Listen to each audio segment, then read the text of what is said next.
pretzels and Winnie. slush. We're ready. Mom's the one that you should be.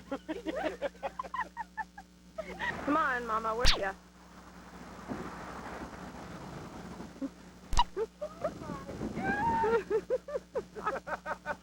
Oh, we're here to Hi, sing. Lance. Yeah, the bad part is you're driving.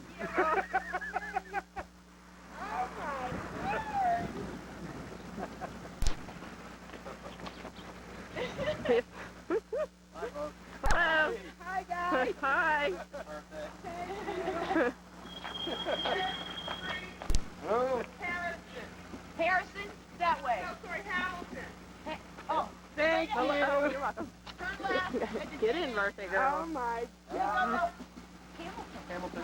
Yeah. All as far as you can, turn left. There's Joe, Mom. Did you see her? Mom. A couple of miles. Joe's waiting. I waved to her. Good. Well, that covers it. Daily then. Oh, my God. Sorry. Directions right in the middle of film. That's right. The editor will get that. We'll get the birthday girl drive. Oh, my. No, you don't want to do that. Hey, huh? Oh, my Lord. Can you believe we're doing this? So there could be Joanne Part 2. This was easy. Road, you know, going into the 50s. Save her for 120. Hey, Mom, you're in trouble. 120. You're 60. Yes, I wrote it down. I'll start. This is called, oh my God, I can't read it. I need my glasses. I forgot. I need glasses to read. 25. Oh, boy. Ah, yes. This is a fairy tale in one part. Joanne makes the turn. Once upon a time, many years ago, a little Italian princess was born. March 18th. At the time, the Great Pyramids of Egypt were only a dream. Her name was Joanne, and it really was quite some time ago. In fact, it was before they invented dirt. It was an unusual birth, to say the least. The little Italian princess was born with a macrame needle in each hand. Her first words were, "And what size do you wear?" Little Princess Joanne was somewhat smallish at birth. How small? She was so small, the nurses had to change her diaper with a pair of tweezers and a magnifying glass. But what she lacked in size, she made up for with an incredible capacity in her large intestine and an amazing ability to fill her diaper at a moment's notice. To this day. Franklin Finn had to stop 6 times on the way home from the hospital. Once on Columbus Day, she filled enough diapers to sink the Nina, the Pinta, and the Santa Maria. And that's a lot of ship. By the time she entered the first grade, Joanne was already a good 4 inches tall.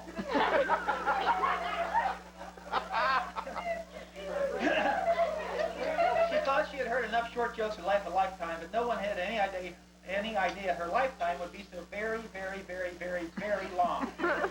60 years, 420 doggy years, 720 issues of TV Guide. And as Carl Sagan would have said if he were alive today, billions and billions of macrame stitches. But of course, Carl is not alive today. Joanne has outlived him. The highlight of Joanne's many years on Earth is the man of her dreams. The man she has looked up to. Of course, she can look up to Sneezy Doc and the boys, not to mention Bob Ernie. Sorry, Bob, I had to get you in there. Joanne's heartthrob is the man she has spent hour upon hour with, the man who has swept her off her feet, the man she idolizes above all others, John Wayne.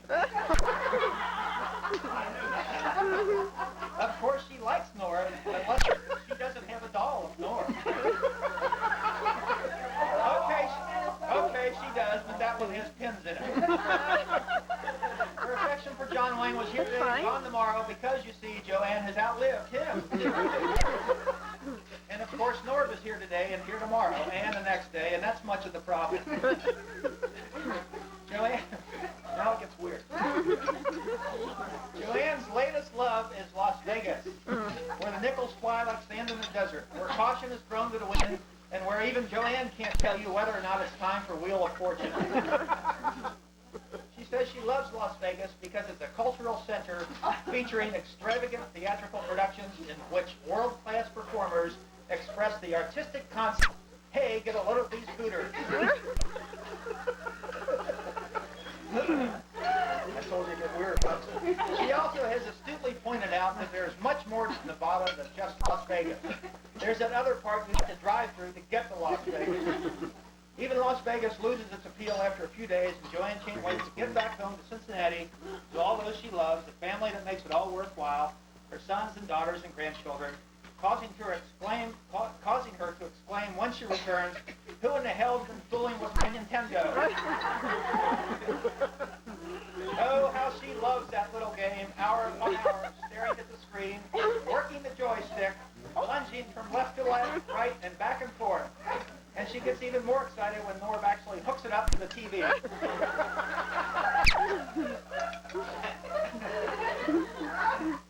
And what is it that really makes Joanne tick? It's her enthusiasm for life, her exuberance for all that the world offers, and her utter fixation on garbage night. I can't wait until they come in the morning, she says with a warm fondness about the Rumpke clan. Although it's hard to part with some of it, she says, especially the bacon grease. I know that it's better off in a landfill with its own kind. I know that's not profound or nothing, but it's the way I feel. Just for the record, though, she says, never trust the coffee ground. You have to watch them all the time. I told you it gets weird. And speaking of coffee grounds, Joanne allows herself 2 vices, coffee and cigarettes. Well, 3 if you count the inflatable doll of Walter Pigeon she keeps in the bathtub. Imagine Joanne without the side effects of caffeine and nicotine. She'd be like totally laid back, with no strong opinions about anything, and she'd be over 6 feet tall. Now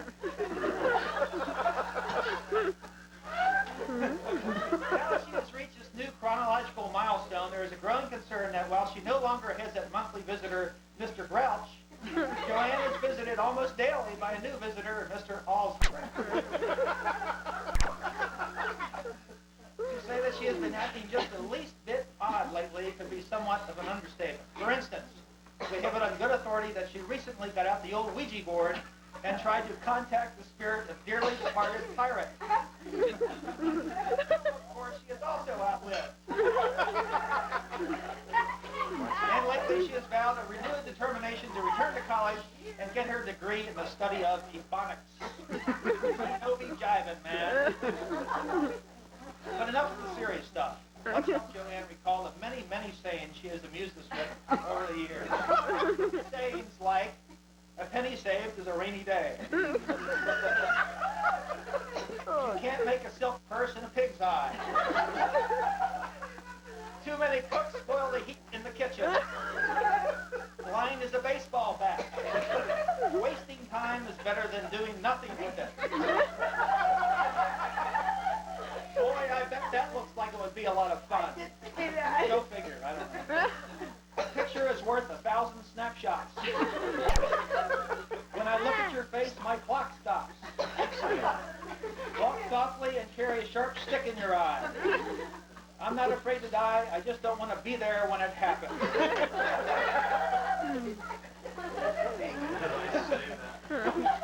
And finally, the top 10 signs that Joanne has turned 60. The top 10 signs that Joanne has turned 60. Number 10, Mom Hester beginning to make sense to her. Oh, that's 10. Number 9, Carol Ann beginning to make sense. Number 8, sometimes looks at Norb and shouts, "What have you done with my husband?" Number 7 refers to 9218 Coogan as the home. Number 6 catches a few winks on the couch before taking a nap. Number 5 keeps pleading with Norb to have her hair dyed blue. Number 4 refers to Bill Knapp as that stud muffin. Number 3 blames her irritable bowel syndrome on the Japanese. Number 2 wears her robe and slippers to Kroger's. And the number 1 sign that Joanne has turned 60, and I couldn't resist. His advanced years have caused hallucinations.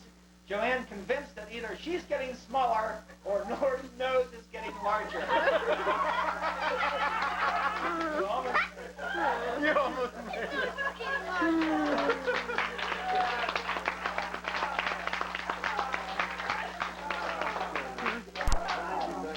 Blind as a baseball bat. I'll take you. By the way, just in case you're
John, what'd you say?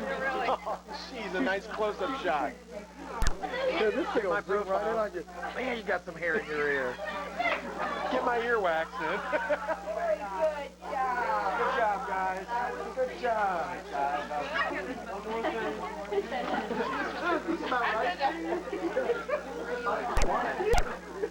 Hey, can you quiet down? Can you quiet down? Oh, what? Quiet down. Did you help Eileen write this? Huh? You're on.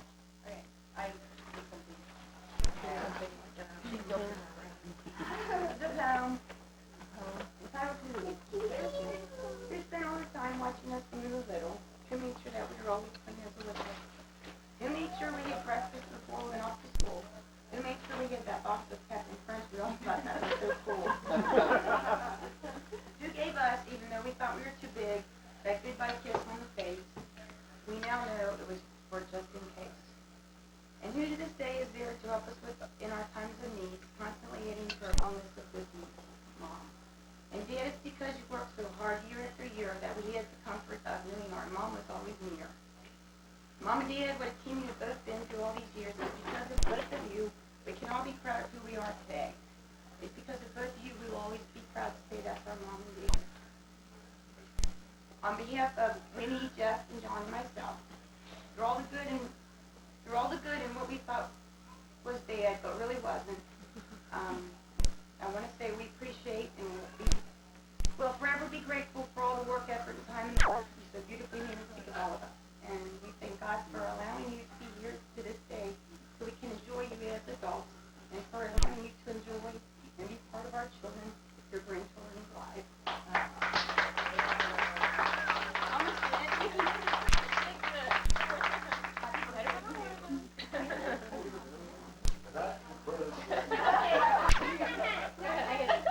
Hey, who said that? One more surprise, Dad. The bill.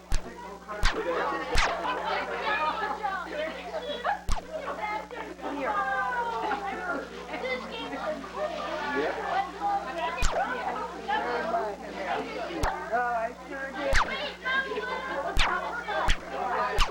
Sugar. Okay, I think we're done, huh?